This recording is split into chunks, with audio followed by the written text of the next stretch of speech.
we will begin our devotional tonight. We're going to sing the song "In Need." I have to get to the other song, so I'm there quickly. I suppose I'd be flipping now or flipping later.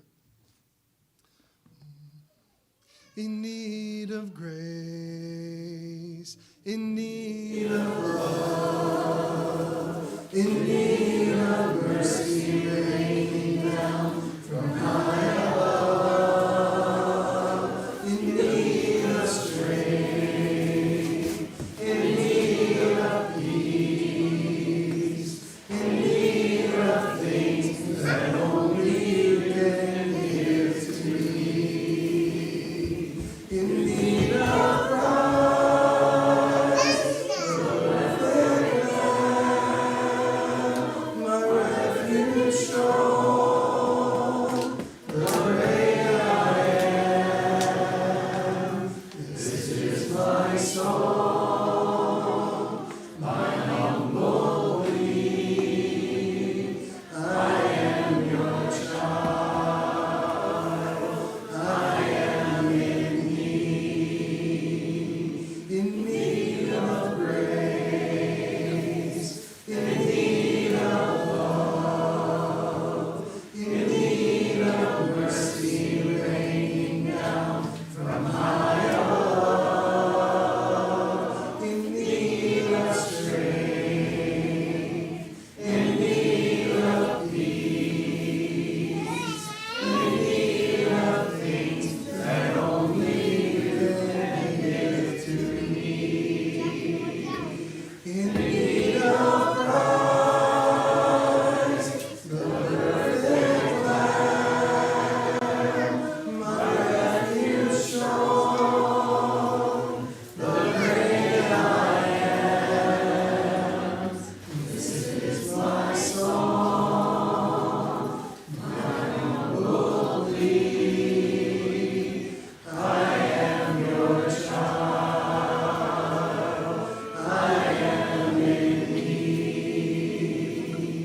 in need of Christ, the perfect Lamb, my refuge strong, the great I am.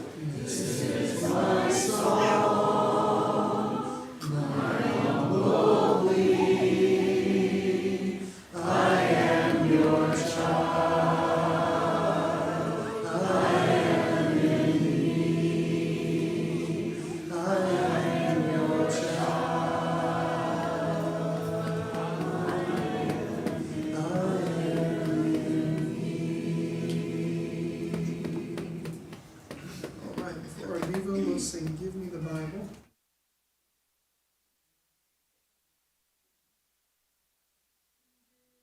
The Bible, star of gladness gleaming, to cheer the wanderer, alone in tempest tossed. No storms can hide that radiance peaceful beaming, since Jesus came to seek and save the lost. Give me the Bible, holy message shining, thy light shall guide me in the narrow way. Precept and promise, law and love combining, till night shall vanish in eternal day. Give me the Bible, lamp of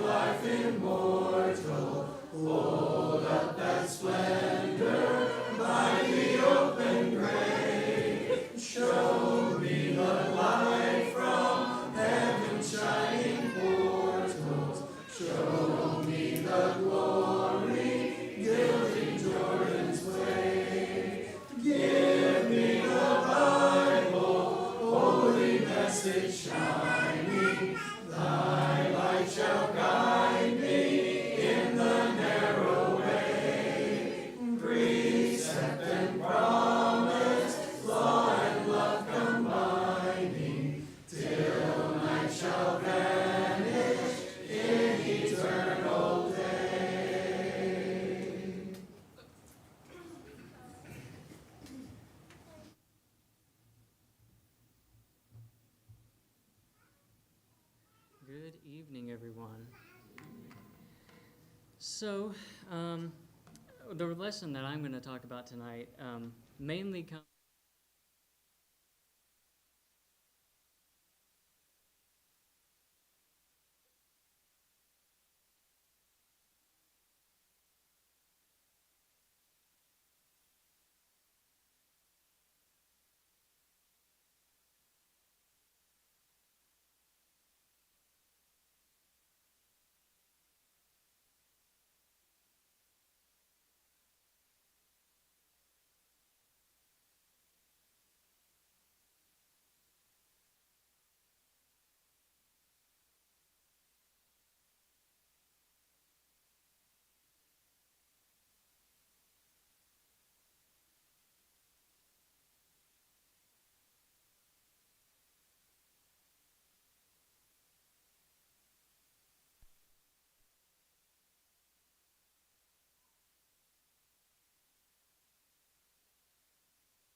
when a nation would conquer another nation. Typically, it would go somewhere along these lines. You know, they worship these gods, and we worship our gods, so we're going to conquer you, and now you're going to be our slaves, and you're going to worship our gods, and that's it. You know, you're oppressed, we're tougher than you, we worship the right gods, you worship the wrong gods. Well, that didn't lead to very happy people. You had a lot of slaves being forced to do things that they didn't want to do. So there's revolts and takeovers, and people were always rising up because they were oppressed and retaking over, and then the cycle would just continue. Well, Alexander the Great and the Greeks came up with a different ideology, and this was called Hellenism, which I didn't have time to go through and research this, but it's not really about hell per se, but it came from like a specific town or a person's last name was Helen or something. But the 4 pillars of this were education, healthcare, entertainment, and athletics. When we were all in the men's Bible study, we were like, that sounds a lot like American culture, and it is. Basically, ever since the Greeks came up with this has kind of been the basis for most governments, is to have these 4 pillars as what they base culture off of. And so when they would take over new countries at this point, they would get them really involved in pursuing a higher education, pursuing healthcare stuff, getting involved in entertainment and athletics, and we talked in depth about that. So the main difference is, in the past, when a nation would take over another nation, it's like, okay, now your job is to please these gods. Well, now the goal is to please yourself. So everything is based on you. So, and there's a lot of wealth and prosperity that came from that. And so during this time period, it was the wealthiest that usually like nations have been. Like people had a lot of free time, people were learning a lot more and going and having fun, and there was a lot of wealth involved in this. And so there was different responses that came from different Jewish groups. So looking at these, the Sadducees and the Herodians basically fully embraced what was going on here. Now, the difference between the Sadducees and the Herodians is basically the Sadducees were actually priests, and the Herodians were just regular everyday people. But they basically had the same ideas about it. But the Herodians, the way the podcast explains it, it's like the Herodians, they went around and, they got, if we looked at it in today's culture, it's like they're getting the houses with the granite countertops, they're getting the pools, they're getting the nicer cars. That is what embracing the culture is. It's like you're buying the wealthy things that you don't need. You don't need the granite countertop, but you get it so you can be like, oh, look at these nice countertops, or look at this nice big pool that I have. So that's what the Herodians and Sadducees did. They gave into the culture. And the Sadducees, what makes them different, so they end up being the group that kills Jesus. What it talks about here is Jesus spent 3 years with the Pharisees, and 2 times they saved him from being killed. He spent 1 week with the Sadducees and was crucified.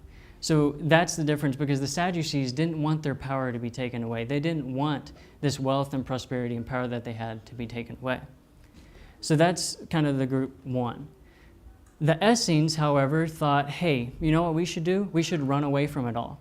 We think, this whole Greek culture and Roman culture is, really awful for us, so we should go out into the wilderness and not interact with those people at all. So this is, John the Baptist, from what we've studied, is not actually defined as an Essene, but he kind of hung out with these people, and there's some relations there. And as we know, he was found, out in the wilderness and, wearing camel's hair and eating locusts and whatnot. But that was the Essenes methodology. The Zealots thought, okay, let's fight about it. So they're basically a terrorist group in a way, and they're going against all this hypocrisy and evil that was going on. And then the Pharisees were the group that was really the best, which, as I kind of mentioned earlier, Jesus spent the most time with the Pharisees. So they resisted this, and they studied very well. We talked about in our class before, and you've mentioned it in here as well, Tim. It's like, by the time they were 8 years old, they would have almost all of the Torah memorized, the first 5 books of the Bible. It's like these people, as a whole, had more Bible memorized than we probably read in half a year or even a year. They had that memorized. And so the Pharisees were very diligent. They weren't giving in to culture, but they lacked one thing, and that was compassion. And so that is taken into account later by Jesus. But all of this together, has us thinking, and it was supposed to make us think, it's like, how are we supposed to react in culture? Are we supposed to run away? Are we supposed to give in? Do we fight against it? And the goal is obviously to be kind of more like the Pharisees, but don't miss the compassion part. The people of this podcast, they were talking about it, and it's like, if we look at our culture today, we're basically the worst of the Herodians and the worst of the Pharisees.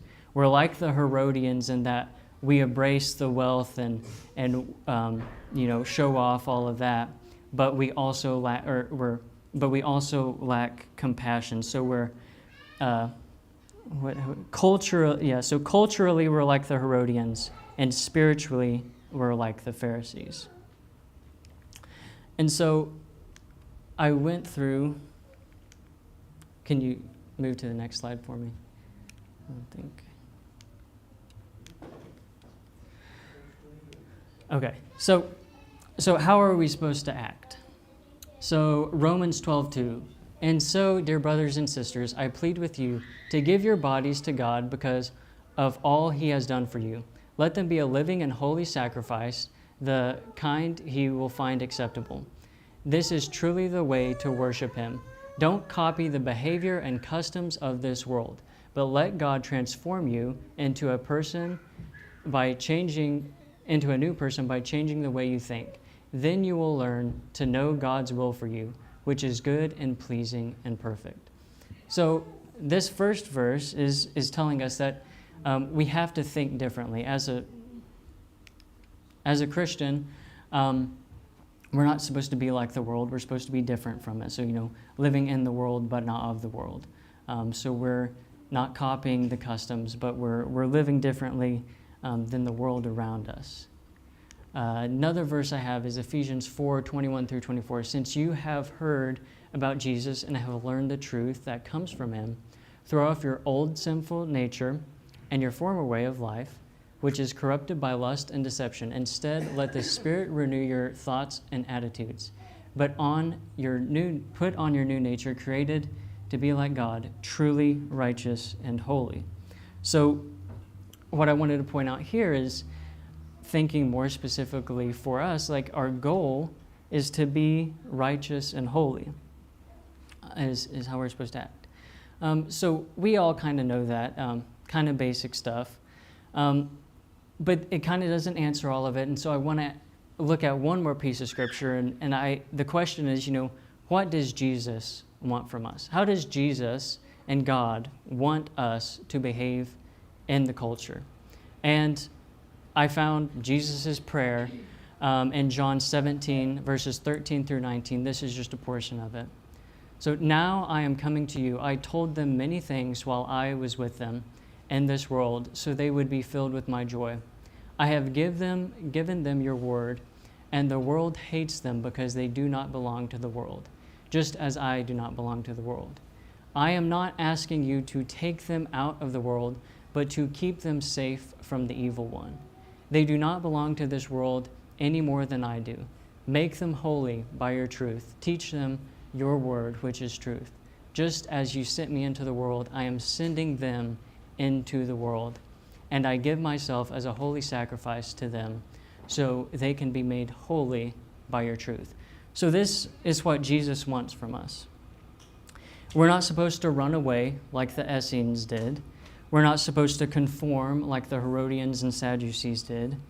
We're not to oppress those who disagree with us like the Sadducees did.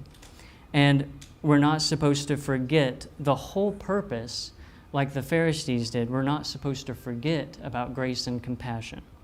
So Jesus, we're supposed to be sent into the world just like Jesus was. And this goes back to the Great Commission that I have highlighted at the top here.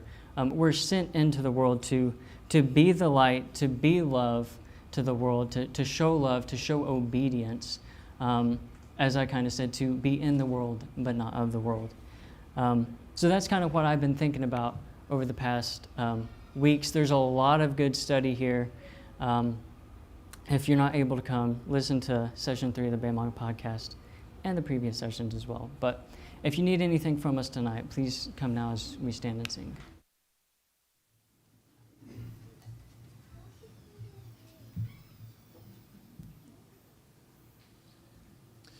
Years I spent in vanity and pride, caring not my Lord was crucified, knowing not it was for me he died on Calvary.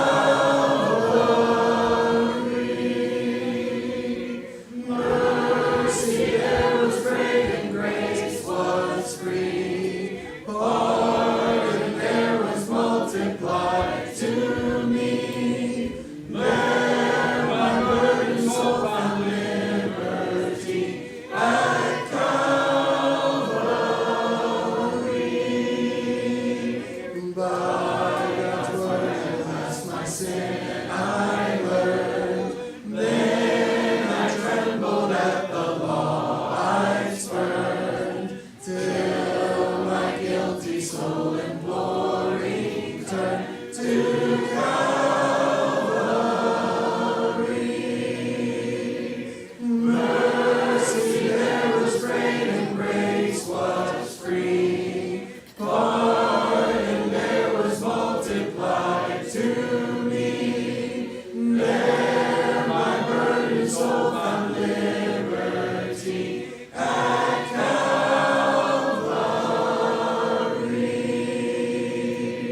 Oh, the love that drew salvation's plan. Oh, the grace that brought it down to man. Oh, the mighty gulf that God did spend at Calvary.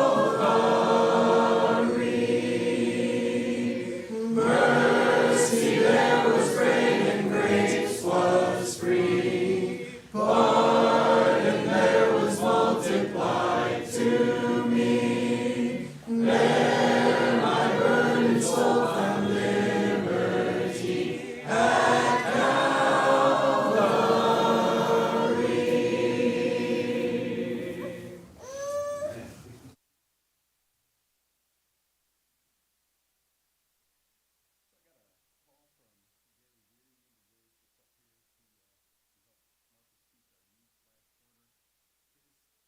Oldest sister and his father were in an automobile accident, and his sister was pretty bruised up, banged up, but no broken bones. His dad, I think, broke his clavicle. Gary said it was up near the the neck somewhere. Initially, I thought it was 2 bones in his neck, but I think it's his clavicle, and he also broke his humerus, broke his arm in 2 places. So I think he was released from the hospital at this point, but he is definitely in need of prayers, as well as his sister. And I told Gary I would let you know so that you could be praying. And then also, Sister Lisa England had successful triple bypass surgery. That is extensive surgery. It's just hard for me to get my mind around all that they can do and did to Lisa. That's a difficult recovery. I think the challenges that she's experiencing are not outside of what is normal for this, but it's just a tough recovery. And so we want to continue to remember her in prayer. I've asked Joshua to say a prayer for us, and after he does, we'll be dismissed to our Bible classes.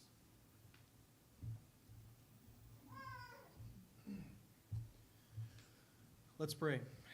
Dear God, thank you that we have this time that we can come together midweek to have fellowship with one another, to sing praises to you, Lord, and refocus on the week. And Lord, thank you for the past weekend at the youth retreat. Lord, we're so thankful that we have opportunities at this church to develop the youth, to put effort into making sure they grow spiritually and that our relationships with them grow as well.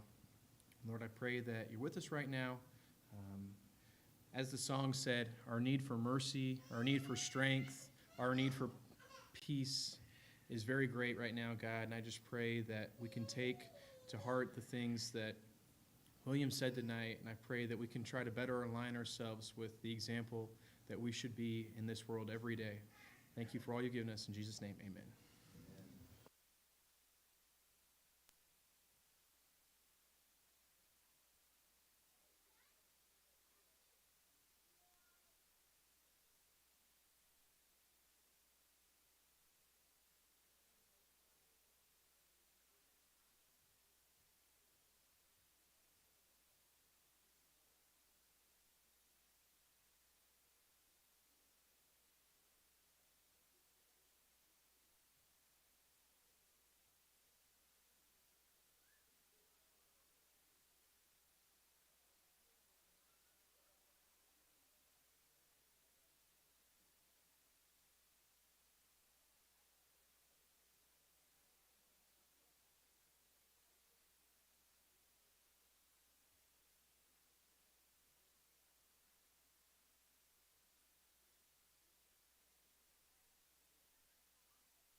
We're good? Yep. All right. Let's dive right in. And by that I mean let's stand up here for a couple seconds and then dive in. Perfect. Okay, last week, here's what we did. Oh, sorry. 8 seconds. It was 8 seconds and I forgot. William is getting a group together to go watch The Chosen on Saturday? At 6 p.m. in Highland Village. I read most of them. If you can go, tell William we can all go together, I think is the objective here, right? Or we could go and not look at each other and sit in different parts of the theater. I suppose that's an option as well. Anyway, The Chosen Last Supper, if you've watched that show, that would be awesome. And it is, have you watched it in theaters yet? No. Dude, it's really cool in theaters. I don't know why, but when Courtney and I, a year ago or so, got to go watch a couple episodes in the theater, and it is a really neat experience. Okay, so last week we talked about Ezra, we talked about Zerubbabel in the book of Ezra.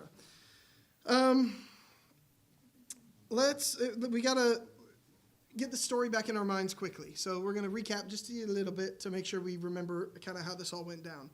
Chapter 1, you've got this proclamation of King Cyrus sending people back to rebuild the house of the Lord, which would be the temple.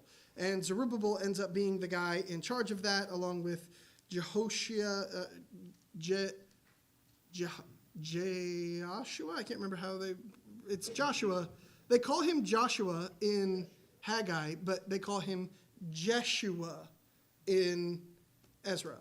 But I'm pretty confident they're the same person. I'm pretty sure in Hebrew the name is the same, which is the same name that Jesus had in Hebrew, which is Yeshua. So Zerubbabel, Jeshua, and Sheshbazzar, which you would think would be the one that would be hard to remember. It is. That's why I had to look at it.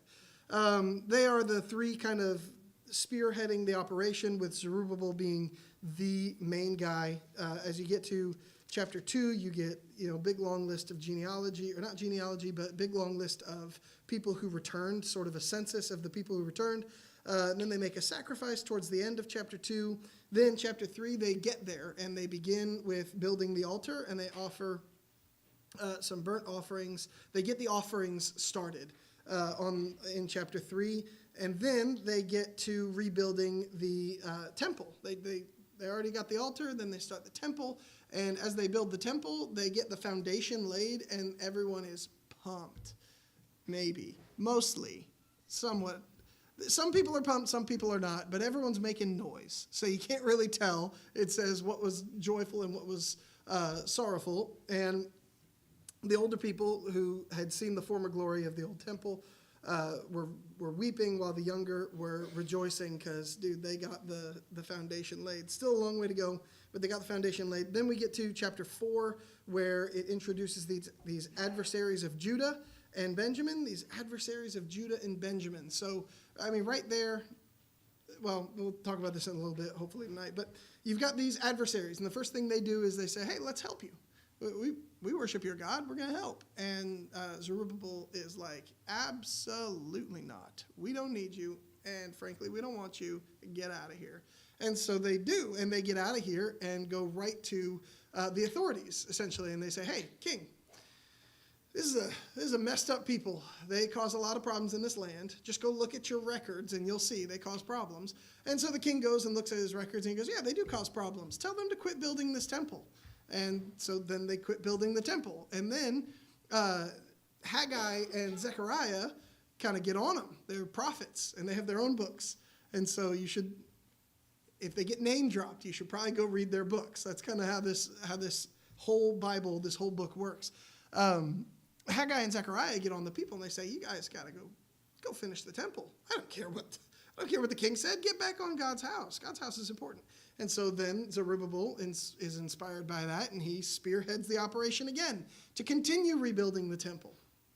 And then they send a letter to the king, and they're like, hey, by the way, Cyrus wanted this to happen and funded it. So go find that in your records.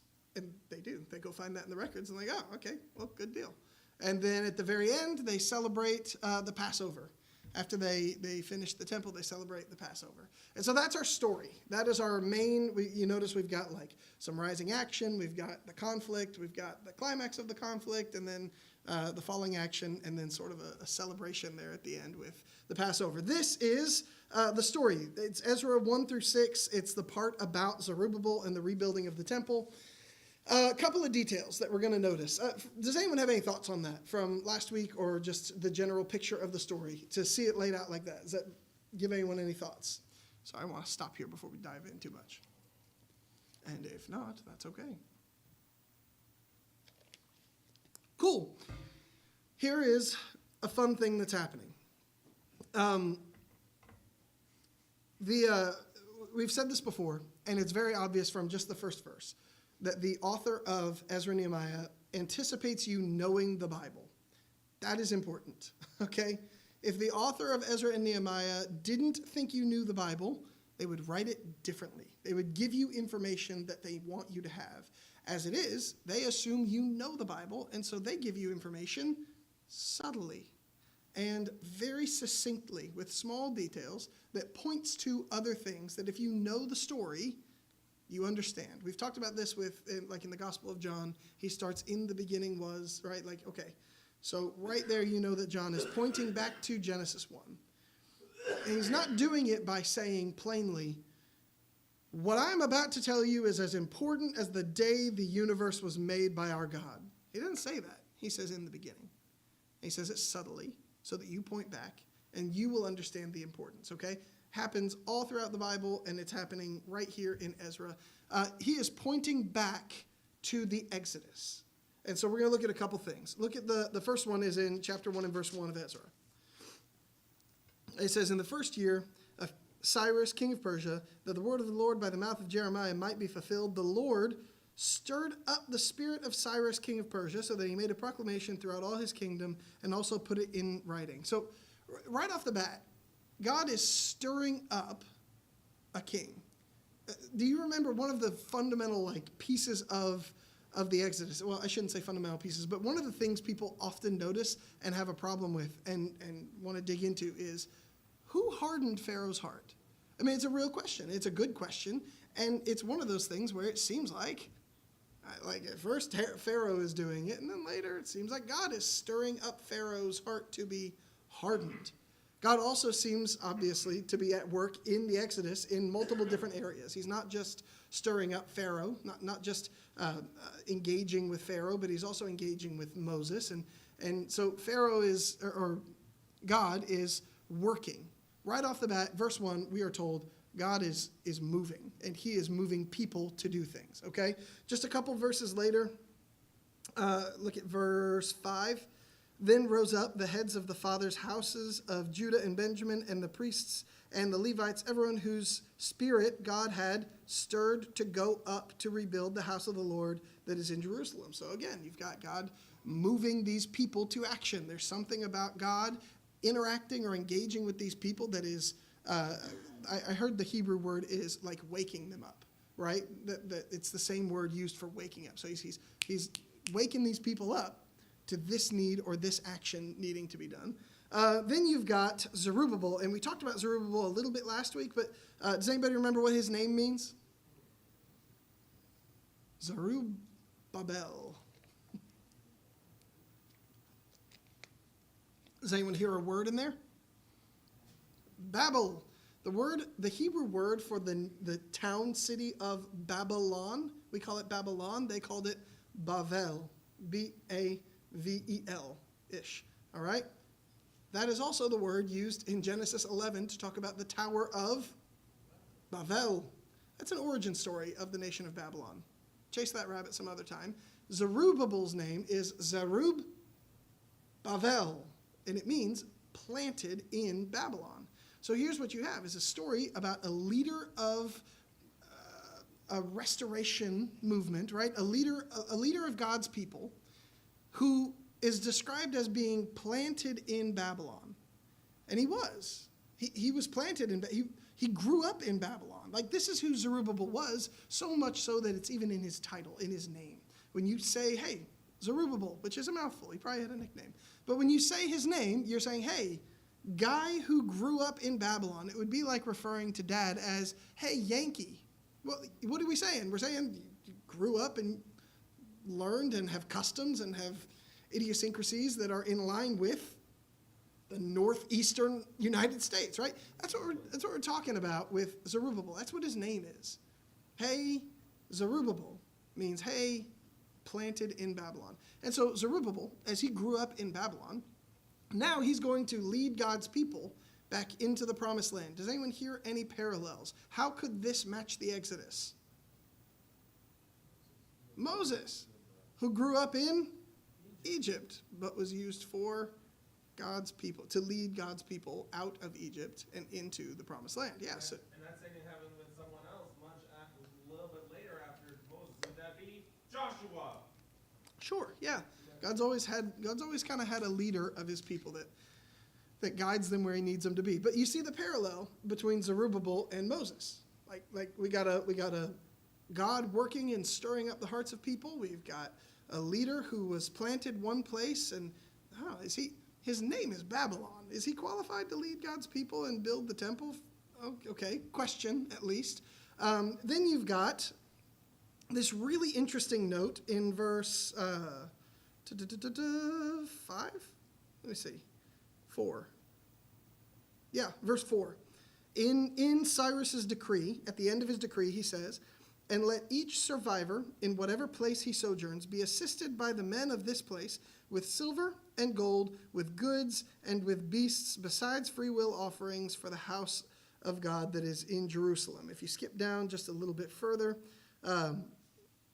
they've got in verse 6, "And all who were about them aided them with vessels of silver, with gold, with goods, with beasts, and with costly wares, besides all that was freely offered." So Cyrus made this decree: when these people are leaving, send them on their way with some gifts, right? Silver and gold and all these things. And then when it happened, it says that these people did. The people in Babylon did. They sent these people off with gold and silver. And does anybody remember a story about people leaving a nation and on their way out the door taking goods from? I'll give you a hint. It happened in the book of Exodus. All right? God said, well, let me read it. In Exodus 3 and verse 22, it says, "Each woman shall ask of her neighbor and any woman who lives in her house for silver and gold jewelry for clothing, and you shall put them on your sons and on your daughters. So shall you plunder the Egyptians." A couple chapters later in Exodus 12, it says, "The people of Israel had also done as Moses told them, for they had asked the Egyptians for silver and gold jewelry and for clothing." So, they're not saying it. The author here is not saying that they're having another Exodus, but he's showing you, right? We've got a leader who grew up in the place that he's delivering the people from. We've got an act of God that is moving the Pharaoh, or the king, to let the people go. We've got a plundering, for crying out loud. These people are plundering the Babylonians the same way that they plundered the Egyptians when they left. Another thing, we've got at the end of chapter 2, we're going to dip our toe in chapter 2 and hope we don't drown. At the end of chapter 2, look at verse 68. Chapter 2, verse 68. "Some of the heads of families, when they came to the house of the Lord that is in Jerusalem, made free will offerings for the house of God to erect on its site. According to their ability, they gave to the treasury of the work 61,000 derricks of gold and 5,000 minas of silver and 100 priests' garments." So this is significant because another one of the things that happens at the end of the Exodus, in Exodus 25, is that once the people get to where they're going or get out of Egypt, they also make a free will offering. And this word, free will, the free will offering here in Ezra and the free will offering in Exodus are the same Hebrew word.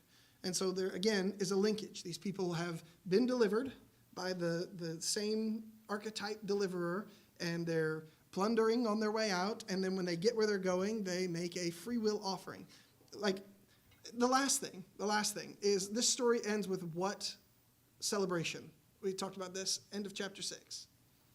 The Passover, which is what happened when? At the Exodus, right? So you see there are a lot of, the author is not coming out and saying, and this is happening just like it did then. But it's clearly a parallel. There are enough parallels to say that there is something going on here. There is something that the author wants us to see about Zerubbabel's return and rebuild that is paralleling the Exodus. What does that mean? Because it's cool to notice, but then, it has to make us ask the question, otherwise we've not engaged. What does this mean? Why are we seeing so many parallels? What's the author trying to do to us or tell us?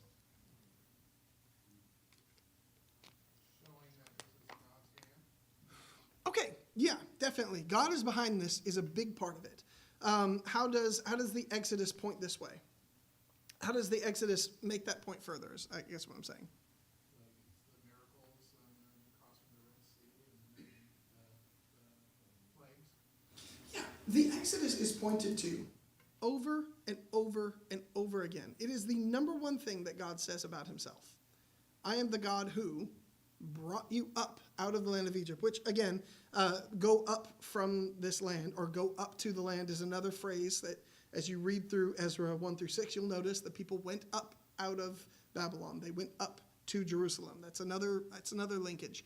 But that phrase that God uses to talk about himself all the time, he is pointing back to this event as the singular most important event that he has ever done. Could he not have said the God who created the universe? Sure, but he doesn't. He points to the Exodus as the event that he wants his people to know him by. And so, yeah. Keeping his promises. He's promised he would bring them back or lead them to a place. And, Yeah. And set a time on it, and he stayed with that time. Yeah, so definitely, this is like, you remember the promise that he said you're his firstborn child, and he's going to bring you up out of this place and deliver you. Yeah, this is part of that fulfillment of the promise. The Exodus fulfilled the promise to Abraham in the same way that what's happening now is going to fulfill the promise to Abraham. This is all linked back to the covenant God initially made. Definitely part of this. Okay, so how, if this is what, and several of these were just in the first chapter, right? If this is what is being compared to, what should your expectation be for the rest of the narrative? How does this being depicted as the Exodus set up or shape your expectation for what's coming at the end of this story?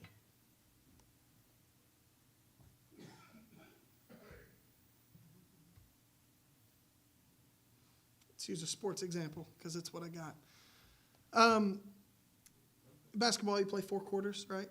If a guy has 27 points at the end of the first quarter, how does that shape your expectation for his total at the end of the game?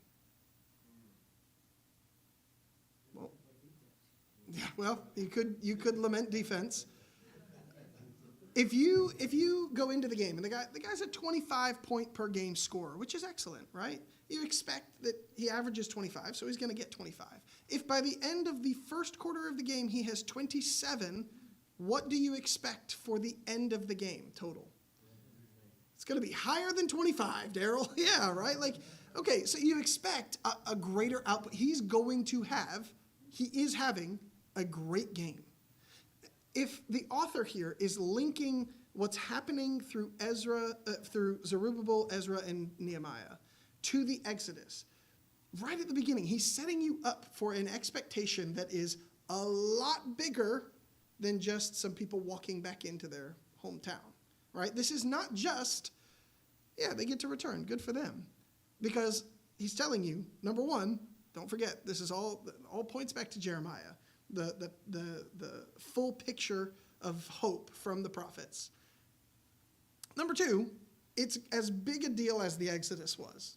Like, what's happening here is significant, right? Do you see how he kind of uses this to I don't know, is preload or inject some meaning and significance into these events? Like Tim said, this is not just part of the story. This is God moving through these people, right? There is a significance that's given to this because it's being paralleled or matched to the Exodus. So your expectation should be higher. Well, if we got our own land and the promises were fulfilled in that way, then how much more the promises of Jeremiah are going to be fulfilled now? I mean, that's how the book started. Tim? So I can actually see that from 2 perspectives, because you have the perspective of, for lack of a better word, the Hebrew perspective that sees, it's going to end. It's going to end with that massive, the 4 times 25 at the end, right? Okay. But from the Christian perspective, also you can also see the highs and the lows of the Exodus story too. Does that make sense? Sure. So you kind of have like the successes and the failures, and then the successes and the failures. So you can see it from 2 different perspectives. Interesting. And you know what? I think as a Hebrew, you're supposed to see that too, because you would have the whole Torah as a Hebrew. Yeah, you would have the whole Torah. And the thing about this is when they were sent out, and that actually sets us up, man. That sets us up where we're going really well, and I hadn't thought about it from that side. But the Exodus was not smooth, was it? Like it wasn't smooth. In fact, at least one time God was ready to start over with Moses, right? Like the people were tested in the wilderness and they failed repeatedly. The people were grumbling and complaining from go, and they didn't really quit that until, well, we haven't really quit yet, you know what I'm saying? It didn't go very smooth, and so there were challenges. There were things that arose that tested the people, that were like, are you going to do the right thing here or the wrong thing? And the people often chose, almost every time I think, chose the wrong thing. So is it setting us up for that later in the narrative? Are we about to see the people be tested in what they're going to do? I think the answer is yes, but we'll get to that in a second. So that's a really good perspective. What's coming? Well, we should assume some stuff is coming like what happened in the Exodus. So I think it does a couple things. I think it sets our hopes really high.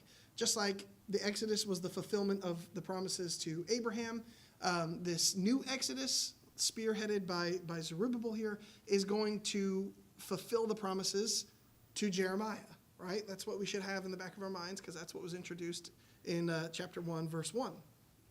Secondly, it should give us the idea that God is doing something really, really big. And I think, Tim, that was a great point, not in my notes, I'm going to have to add it. I think it was setting us up to see, okay, are these people going to be tested the same way, and will they pass those tests?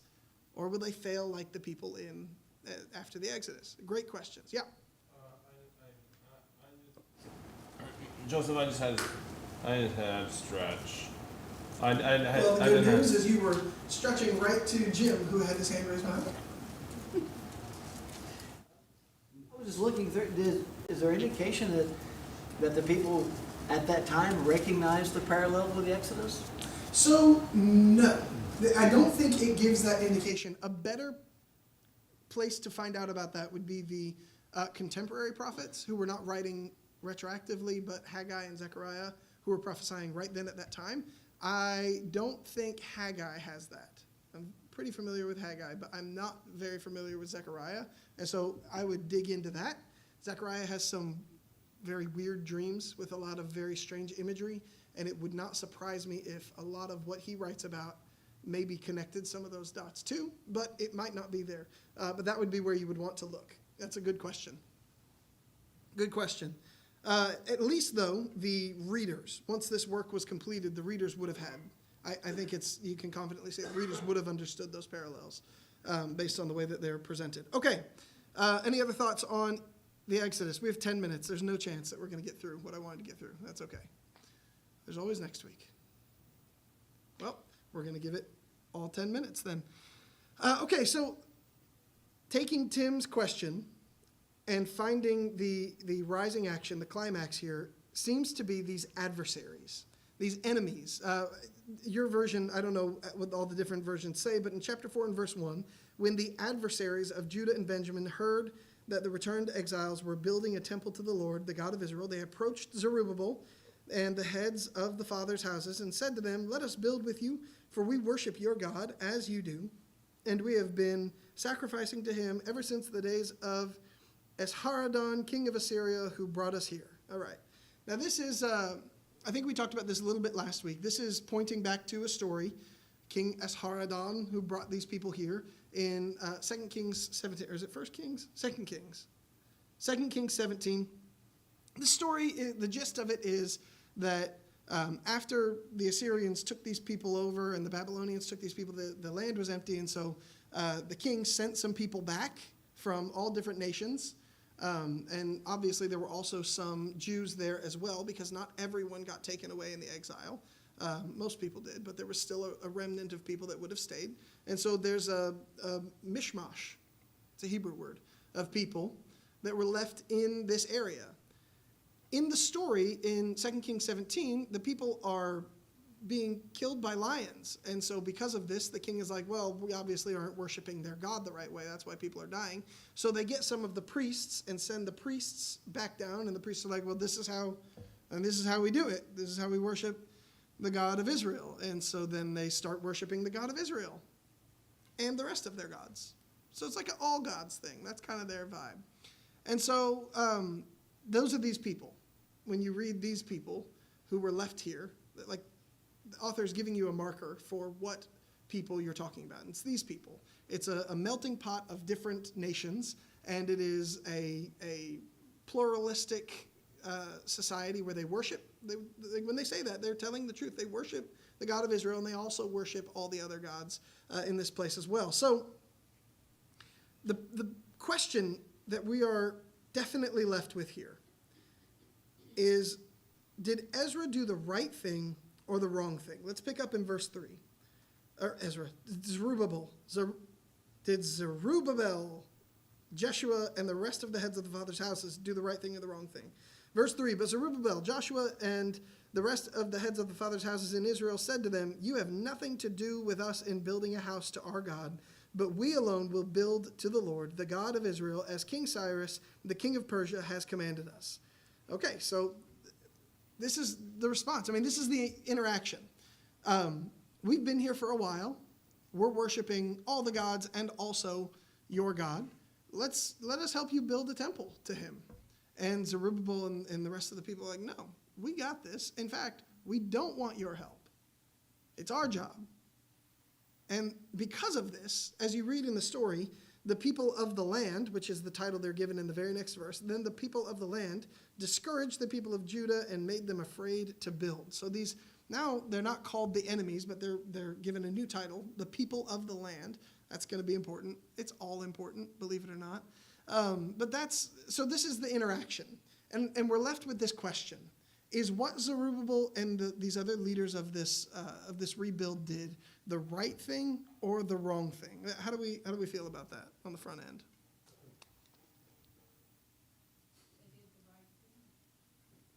Okay, why? To keep them as focused on God as possible, not mixing with the others, because that's what happened to Israel. They mixed with other gods, and that's why God took them away and totally destroyed them. Sure. And then it was filtered down into Judah to do that, but not as bad. And so, yeah, they're trying to be as pure as they can. Yeah. And returning. Yeah, it seems that they have good motive here, right? That at the very least you can give them that. They had good motive. And if you read, if you're well versed in some of these other stories, like, yeah, what happened when worshipers of other gods intermingled? It tended to go really poorly. So I think there's a strong case. And then also, after this, they're called enemies, and then they consistently act adversarial to the rebuilding of this temple. Like, oh, you didn't want our help? Fine. Oh, king, these people are a pain in the rear. Can you tell them to stop? Because they're going to be a problem for you for a while. Go ahead, Alex. Another thing, like when Josh was leading the Israelites, and some of the Israelites going, I want to go back to Egypt. I really love doing anything and everything for the Pharaoh.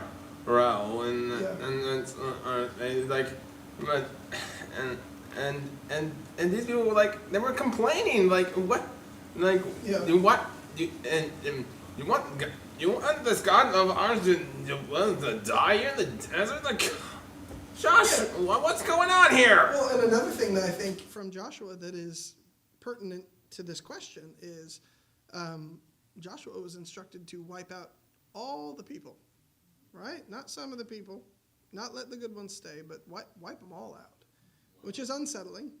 But That happened at Ai. yeah, well, it happened at Ai, it happened at Babylon, it happened at several places, and so. And Jericho. Did I say Babylon? Because I meant Jericho. Did I say Babylon? I'm all over the place. They didn't take over Babylon. I'm fairly confident in that crusade. But yeah, Ai and Jericho, and so that instruction might make you. That might be what you think of when you see this story, and you're okay. Maybe Zerubbabel made the right decision. Joshua.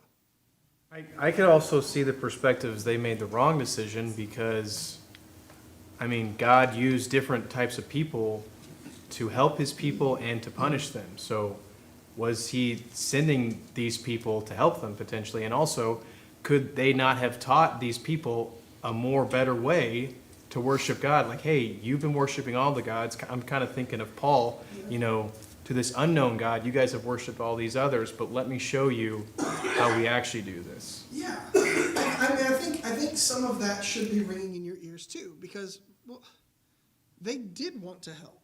And my goodness, is it not easier to teach someone about God when they already think they worship God? Like, that feels like you've got a foot in the door already. And so you could read this, I think, as, man, maybe this was a missed opportunity. Maybe it was maybe he made the wrong choice, for sure. Don, did you have a hand? Yeah, I think that he's trying to keep the lineage pure because that's the reason why he gives the genealogies in chapter 2. Possibly. And I think another reason why they couldn't include these others, because they were just getting settled and they were kind of in a turmoil themselves trying to rebuild. And, I don't think it would be the time to try to interact again, which goes right back to what the Jews did when you go back to, when the Exodus and what they ended up doing, interacting with the other nations, which led them astray. So you got kind of a parallel in that case. Yeah, so Ezra or Zerubbabel made the right choice because of, they were in the middle of a rebuild. Let's get this thing set and then address some of those other questions, as well as the lineage. And chapter 2 is not necessarily a genealogy, but it is a recounting of people and tribes and names. And I think that's, yeah, I see what you're saying. And so that could definitely point to Ezra. I could see that being the take. Ezra making the right call because of that calling to do the right thing as it relates to God's people staying pure. I thought there was another hand over here. Did I see one or no? Am I going to force one? Kyle, say something. No, listen, we have 2 whole minutes. We're not going to be able to do this, but this is where we'll start next week. What I want you to see first, what I want you to see just right at the beginning of this conversation is you can make a case both ways. You really can. Just from the information you have right here, I think you can make an argument that Zerubbabel did the right thing by rejecting the help, by attempting to keep the lineage of the Jews intact. You could also make a case that he did the wrong thing by rejecting the help. One point that I think is significant is these people want to help, and then they become adversaries. They don't seem to be adversaries at the beginning. They seem to attempt to be helpful, which might make you say, well, what were their motives? Were they trying to be helpful genuinely? Maybe not. Maybe they were. What I'm trying to point out, this is a question, and it's set up like a question. It's a problem, and it's meant to get you to go, what is happening there? Adversaries aren't supposed to try and help you. That's weird. Also, it says that they were adversaries to Judah and Benjamin. Judah and Benjamin, you mean adversaries to the southern kingdom. So could this be people from the northern kingdom? Well, I think there's good evidence to say that, yeah, some of them were probably from the northern kingdom. So some of these people could have been kin. It leaves you in a spot where you have to do the thing the text wants you to do. Like we've been talking about this whole time. This story, this book, wants you to engage. It wants you to wrestle with this question. It wants you to chase all the rabbits, and it wants, through that process, to transform you into the kind of person that God wants you to be. Not just inform you, not just give you the story, but change your heart so that you can be the kind of person God wants you to be. We'll pick up here, and we will chase some of these rabbits next week. Thank you, guys.